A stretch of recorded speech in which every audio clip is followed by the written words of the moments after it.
All right, but in Wisconsin, we've got two referendum questions on tomorrow's ballot. I already voted. And they ask simply, both of them need to be checked yes. They ask whether you think that the governor should have exclusive authority to do whatever he wants with printed federal dollars during an emergency.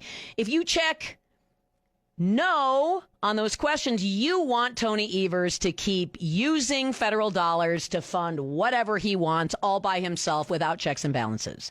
If you vote yes, you want the legislature to have a say, meaning you want you to have a say through your representative in the legislature. Rick Esenberg, I'm simplifying it a little bit, but that's kind of basically what those questions ask. Well, it's exactly what they ask. I mean, they are exactly the opposite of the way in which the vote no forces characterize them. They're about power sharing. They're about checks and balances. They are about enhancing public participation. And they do so in a way which is consistent with an ongoing theme in our Constitution, which is to prevent the concentration of power and to promote the need for consensus. Right. Tony Evers right now is sitting on top of a giant pile of money that was supposedly for COVID emergency, and much of it has not been spent. What has been spent has no oversight by the legislature. So if he wants to just, fund a project in a district where Democrats need votes, he can do that. If he wants to issue grants to Planned Parenthood, he can do that. Because there's no checks and balances on that money right now. All that money that he has not spent for COVID should have been returned to the federal government because it's printed. We don't need to print more money, but it hasn't been. He's using it for Democrat wish list items, and these referendum questions, if you answer yes, will stop that. Right. I mean, it becomes a big pot of pork. And the reason that these special interests have aligned against it and are urging people to vote no by essentially lying about what it does is it's easier to persuade one person, right? It's easier to for your lobbyist to get the governor, a single individual, to do what you want. It's hard to get the people's elected representatives to do what they want. That happens with a great deal more public scrutiny and participation. Right. We catch it when that happens, don't we? We catch it when lobbyists go and try to grease the palms of a majority of members of the legislature. We notice when that happens, and we call it out when that happens. We don't notice when a lobbyist can go and meet with Governor Evers, grease his palms, his campaign, and all of a sudden it turns up roses for the lobbyist. And by the way, Americans for Prosperity isn't going to be able to walk into Tony Evers' office. Wisconsin Institute for Law and Liberty isn't going to be able to walk into Tony Evers' office. MacIver Institute isn't going to be able to walk in and get some kind of sliced out piece of pork they want.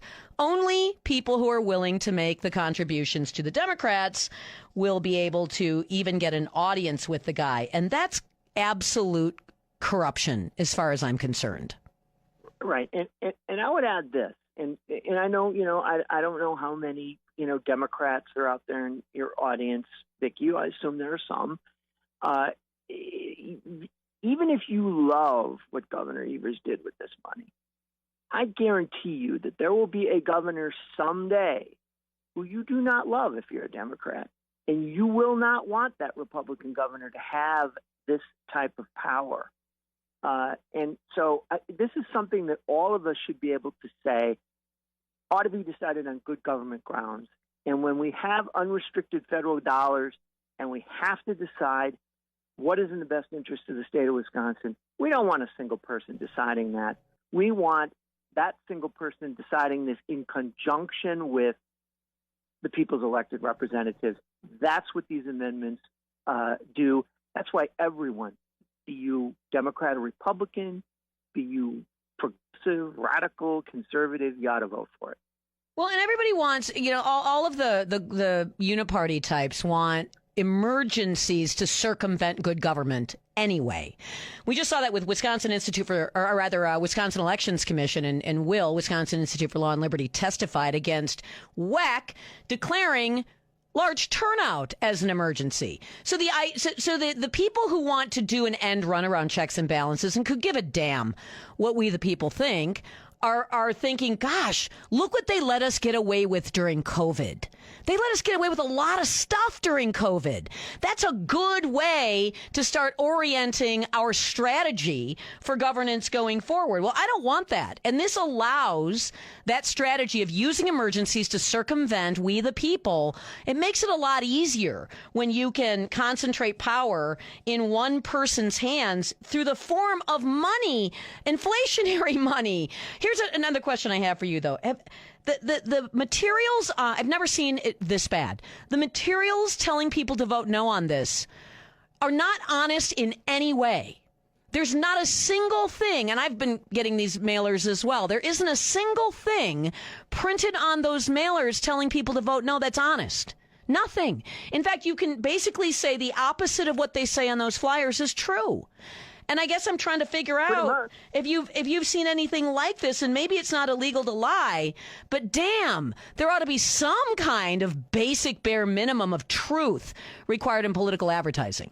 Well, there ought to be, and when you see that happening, it tells you that something is going on, that there are people out there for a variety of reasons who want to keep this gravy train rolling. This isn't a power grab. It's a power share.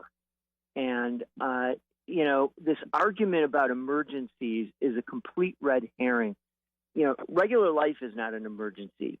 There are things that are real emergencies, like, say, tornadoes that hit a town in the state of Wisconsin, and there'll be federal money that comes to help with that. But that doesn't apply to this because that money is not unrestricted. That money comes from the federal government. It can only be used for the disaster relief for which it was sent. And so, to bring these things up and say that this is going to interfere with emergency responses, I think is absolutely ridiculous. No, you're exactly correct. Because this COVID, so-called COVID money, it wasn't restricted. You didn't have to use it for public health purposes. And of course, the governor didn't. He used it for grants to Planned Parenthood. He used it for soccer stadiums. He used it for things that really have nothing to do with any type of an emergency or the existence of the COVID pandemic. And, maybe those were good use. I don't think they were good uses for money, but I do believe that however that money was going to be used, if you weren't going to send it back, as you suggest might be the best thing to do, then it ought to be done with the input of the people's elected representatives, just the same way that we appropriate and spend money of all other types in the state of Wisconsin, where the legislature must appropriate the expenditure. Yeah. Could we have used it, for instance, on a road project? Could we have used it on some other infrastructure project in Wisconsin? I suppose we could have, but Tony Evers didn't want to do that. Planned Parenthood and soccer stadiums were far more important. And so it was essentially his capacity building fund, and it was over $1 billion. And when I say capacity building, that's get out the vote.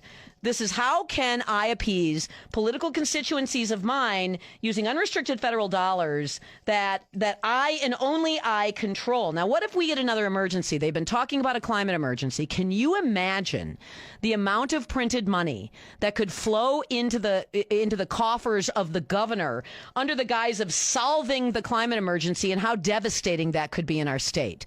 And the legislature would have no say, because right now we don't have the Constitution written in such a way that allows the legislature to have any input whatsoever. So you could see a bunch of clearing of your areas and a whole bunch of solar panels installed just because Tony Evers felt like subsidizing one of the folks who lobbied and contributed to his campaign.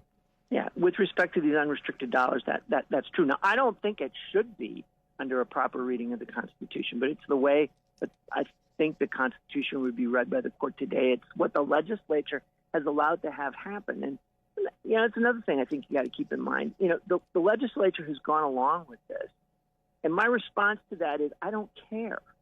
The separation of powers is not for the benefit of the people who exercise the power. It's for the benefit of the people. And the legislature has not only the right to allocate and appropriate those funds, it has a responsibility to do so. And these constitutional amendments will make it assume that responsibility. Yes. Do what the people elected them to do. I really wish that some more effort had been made on the part of folks who are asking for the yes vote, which presumably would be the legislature that in majority decided to put these questions on the ballot. There's been an enormous amount of money spent to I think fool people, really. And I don't normally say this. I mean, there's always manipulation of language. There's spin. This has gone beyond spin. The people who are hoping for a no vote on this referendum have gone far beyond spin. They're flat out lying about this. And so, folks, if you have not voted absentee and you're going to be going to the polls tomorrow, we are suggesting that the good government thing to do is vote yes on these referendum questions. Just vote yes on these referendum questions. Rick Esenberg, thanks very much for joining me. Thank you, Vicki. Good to have you. And I get emails. And in the last week, I've gotten a handful of emails from people saying, well, I've read these questions, and it seems like I should vote no on these questions. And I've said, no. Why do you think that? Well, because I got a flyer. And it said this, this, and this, X, Y, and Z. So I don't understand why we didn't have a dollar for dollar match defending these questions. But if you want Tony Evers to have billions of printed dollars to spend however he wants to spend, however to whomever, without restriction or oversight, by all means vote no. But if you think the legislature should have a say, like maybe, I don't know, take $1 billion and put it in the rainy day fund in Wisconsin. Huh? There's an idea. Then you're going to want to vote yes.